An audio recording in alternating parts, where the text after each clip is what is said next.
안녕하세요. 다산SR 음향연구소 소장 최찬규입니다. 이번 영상에서는 FFT, 고속 풀이의 변환에 대해서 알아보겠습니다. 음향 측정에 있어서 꼭 알아야 될 개념이 있다면 FFT 설정에 따른 시간 해상도와 주파수 해상도일 것입니다. FFT 계산에 있어서 샘플의 크기에 따라 결정되는 값들인데요. 측정하는 상황에 맞게 적절하게 설정해 주어야 정확한 데이터 분석이 가능합니다. 그러면 고속 풀이의 변환의 개념과 FFT 설정에 따른 측정 결과의 차이를 살펴보도록 하겠습니다. 풀이의 변환에 대해서 설명드리도록 하겠습니다. 풀이의 변환은 19세기 프랑스 수학자인 풀이에가 제안한 개념인데요. 시간축의 신호를 주파수 영역의 신호로 변환하는 알고리즘이라고 할 수 있겠습니다. 왼쪽 그림에서 보듯이 임의의 입력 신호를 다양한 주파수로 분해해서 표현하는 것이라고 할 수 있겠는데요. 그 공식은 오른쪽 그림에 나온 것과 같습니다. 풀이의 변화는 신호 처리, 음성, 통신, 영상 처리에서 다양하게 응용되고 있는데요. 음향에서도 신호를 분석하고 처리하는 곳에서 사용을 하게 되겠습니다. 지금 보고 계신 그림은 스마트 라이브 매뉴얼에 나온 그림인데요. 위에 그림은 싱글 채널, 그러니까 입력 신호 하나만 가지고 분석하는 방법이고, 밑에 신호는 듀얼 채널이라고 해서 신호 채널과 레퍼런스 채널로 분해하는 과정이겠습니다. 이전에 설명했듯이 FFT를 거치게 되면 이렇게 웨이브폼 형태의 음향 신호가 주파수에 따른 크기 형태로, 스펙트럼 형태로 이렇게 표현이 되는 것이겠죠. 그리고 듀얼 채널로 측정을 하게 되면 이렇게 임펄스 응답이 측정이 되겠고, 이걸 주파수 영역으로 분해해서 보면 아래 그림처럼 주파수 특성을 나타내는 매그니튜드, 그리고 위상 특성을 나타내는 위상으로 이렇게 주파수 영역으로 표현을 할 수 있겠습니다. 필터링 연산을 이용해서 고속으로 퓨리의 변환을 구현하는 알고리즘이 고속 퓨리의 변환인데요. FFT라고 나타냅니다. FFT에서의 이 핵심은 측정을 하기 위해서 임의의 크기의 샘플을 채취해서 그 샘플을 가지고 계산을 해내는 것입니다. 그러다 보니까 계산의 속도가 빨라지게 되겠죠. 하지만 그거에 따른 단점도 있습니다. 맨 위의 그림은 이게 하나의 사인파 그래프죠. 그 시간의 흐름에 따라서 크기의 변화가 되는, 이걸 퓨리의 변환을 거치게 되면 주파수 영역에서 하나의 신호가 감지가 되겠습니다. FFT를 수행하기 위해서는 이렇게 윈도우, 타임 윈도우라고 하는 거를 걸어서 그 샘플을 채취하게 되는데, 이렇게 사각형의 타임 윈도우를 거치게 되면 이렇게 크기가 0인 지점에서 샘플이 채취되거나 크기가 0인 지점에서 샘플이 끝나지 않게 됩니다. 그렇게 됐을 때 위의 같이 하나의 주파수만 나타나야 되는데 이렇게 불필요한 사이드 로브가 발생하게 되죠. 그래서 이런 사이드 로브를 줄이기 위해서 다양한 형태의 윈도우를 거는데, 그 윈도우는 달리 말하면은 이렇게 페이드 인 했다가 페이드 아웃 하는 것이라고 할 수 있겠습니다. 이렇게 윈도우를 걸게 되면 이렇게 메인 로브는 원 신호보다는 커지게 되지만 사이드 로브를 줄이게 돼서 보다 더 왜곡이 없는 측정 결과를 얻어낼 수 있습니다. 이렇게 타임 윈도우는 종류가 여러 가지가 있는데, 가운데 그림처럼 이렇게 사각형, 렉탱글 윈도우가 있고, 해밍, 이렇게 다양한 형태의 윈도우가 있겠습니다. FFT를 수행하는 과정에서 디지털로 변환된 신호를 풀이에 변환을 하는 거기 때문에 디지털 변환에 관한 두 가지 중요한 용어를 이해할 필요가 있겠습니다. 시간축에 관련된 샘플 레이트, 신호의 크기와 관련된 비트 뎁스가 있겠습니다.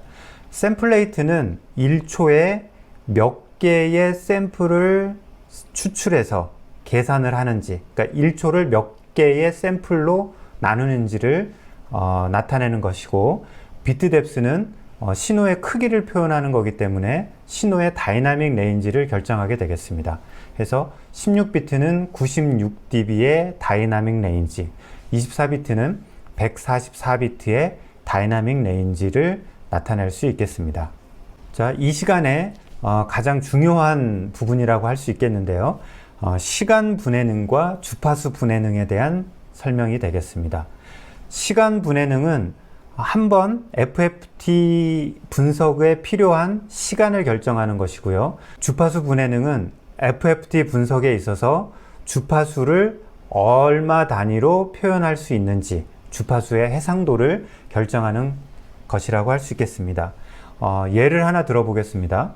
샘플 레이트가 48kHz일 때 FFT 사이즈를 256 샘플로 지정해 놓으면 256개의 샘플을 채취를 한 다음에 FFT 계산을 한다는 거겠죠. 그러면 1초에 48,000개의 샘플, 그 중에서 256개의 샘플만 추출한다 하면 그거에 걸리는 시간은 5.34ms라고 할 수 있겠습니다.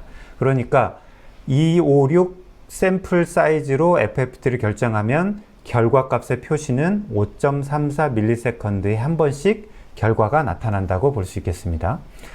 주파수 해상도는 그 타임 컨스턴스의 이제 역수라고 하겠는데요.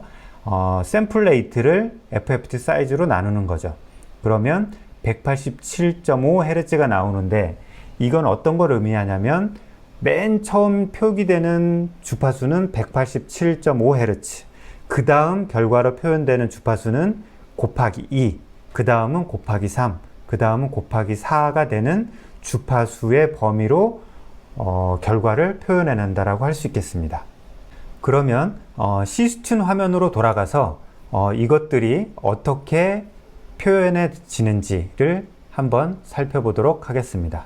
자, 시스튠 화면에서 FFT 사이즈에 따른 시간, 주파수 해상도를 한번 살펴보도록 하겠습니다. 위의 그림은 스펙트럼을 나타내고 있고요. 자, 아래 그림은 스펙트로그램을 나타내고 있습니다. FFT 사이즈 파라미터는 자, 왼쪽 중간 부분에서 바꿀 수 있는데요. 자, 이 부분에서 FFT 파라미터를 바꿀 수가 있는데요. 여기를 클릭해 보면 가운데가 FFT 사이즈가 되겠고, 왼편이 시정수, 그리고 오른편이 주파수 해상도가 되겠습니다. 4096에 놓았을 때는 그 시간 해상도는 85ms에 한 번씩 데이터가 업데이트 되는 거고요. 그때의 주파수 해상도는 11.72Hz가 되겠습니다. 그리고 65K 정도에다 놨을 때는 시간 해상도는 1.37초에 한 번씩, 그리고 주파수는 0.73Hz 단위로 데이터가 표현이 되겠습니다. 먼저 4096에 놓고 화면을 살펴보겠습니다. 이렇게 반응 속도가 빠르죠. 반응 속도가 빠르고 대신에 주파수의 범위는 그 11Hz, 거의 11.72Hz 단위로 한 번씩 주파수가 표현이 되겠습니다. 이거를 자, 65K 정도에 놓고 보면 반응 속도는 1.37초에 한 번씩 데이터가 표현이 되겠지만 주파수를 표현하는 해상도는 0.73Hz 단위로 주파수가 표현이 되겠죠. 이거를 캡처를 해서 같이 한번 비교를 해보도록 하겠습니다. 자, 왼쪽에 있는 그림이 4096 샘플, 오른쪽에 있는 그림이 65K 샘플이 되겠습니다.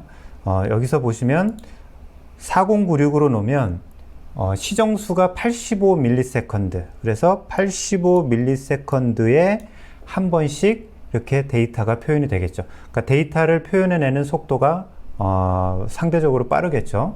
자, 65K로 놓게 되면 1.37초에 한 번씩, 1.37초에 여기서부터 여기까지가 1.37초에 한 번씩 이렇게 데이터를 표현해내게 되겠습니다.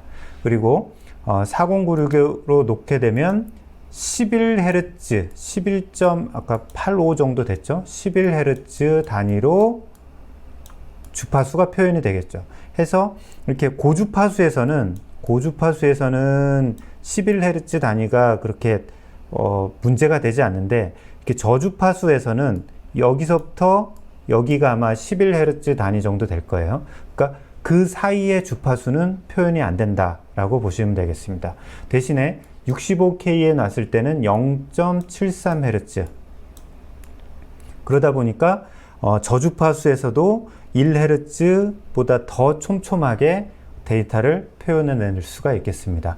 이렇게 FFT 사이즈에 따라서 시간 해상도와 주파수 해상도가 역수간의 관계가 있다라고 이해하시면 될 것 같습니다. 이번 영상에서는 FFT 설정에 따른 주파수와 시간 해상도의 변화에 대해 살펴보았습니다. FFT 값을 크게 하면 주파수 해상도는 좋아지지만 시간은 오래 걸리게 되고, FFT 값을 작게 하면 그 반대의 결과가 표시됩니다. 이제 측정하는 상황에 맞게 적절한 FFT 값을 설정해 보시기 바랍니다. 끝까지 시청해 주셔서 감사합니다.